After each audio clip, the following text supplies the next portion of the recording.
Ricky Rudd makes his record-breaking 656th consecutive start. Earlier today, he received the Ironman trophy from former record holder Terry Labonte. It was crashes like this in the '84 Busch Clash that Ricky Rudd had to survive to keep on racing. It is a tremendous record for Ricky Rudd, a great career that actually started in 1977. What does the Ironman record mean to you, Ricky? Well, I guess this means we've been out here a lot. That's for a long time. But you know, it's an award we're pretty proud of. Richard Petty had it before Terry Labonte took it over, and now we're gonna be able to take that record over this weekend. So it just means that we've been pretty fortunate, stayed injury-free, been out here, you know, week in and week out, trying our best. For the first time since Watkins Glen 1990, Ricky Rudd's going to be a road course winner.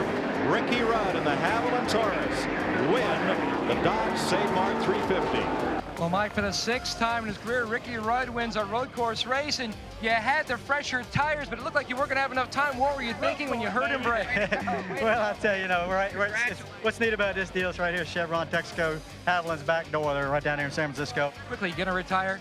I don't know yet. I got a week to think about it. Rusty is going to have to make a move if he wins this race. I don't think he's going to do it. I don't think he can do it either. Ricky Rudd is too smooth. He has the line that he wants. He's using the racetrack to his advantage. He was going to slow it down in that turn, and they bump. They bump. Here they come up the 7th corner. Who's going to win it? They're side by side. Rusty is well off the track. He cannot win it, and Ricky Rudd does. Unbelievable. The story is Ricky Rudd, who has won the Budweiser at the Glen, holding off the enormous challenge of Rusty Wallace. This is by far the best his car has been all night, and he turns Ricky Rudd sideways off. And how did Rudd save that car? That is a save right there. We've seen Harvick slip, we've seen Rudd slip, we've seen Wallace slip. He got the bumper. Here comes Rudd. Oh, man. The bump and run. Rudd goes back to the lead with 5 to go.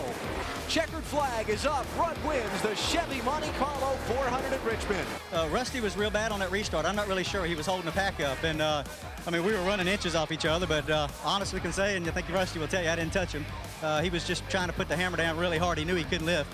He broke loose and didn't get it back, you know. How about you in the 29, Ricky? Well, that was, that was just a friendly little short track bump and run there.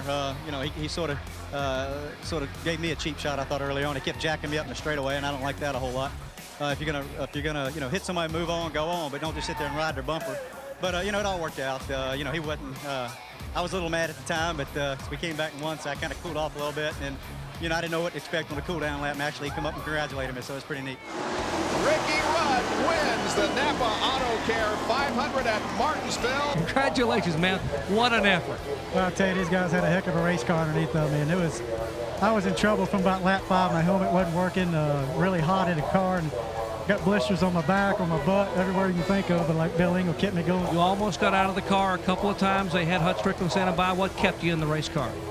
Well, I think the only thing that kept me in the car, I knew I had a winning car. I knew it was a top 2 car, and it's been a long time since I had a car run like that, and it was a tough thing. I knew I should have handed a car over to somebody. It was just 7 days ago that Ricky Rudd took that series of sidewinders out of turn 4. Since then, he has returned to the track, he has qualified, and his car rests now 14th on the grid.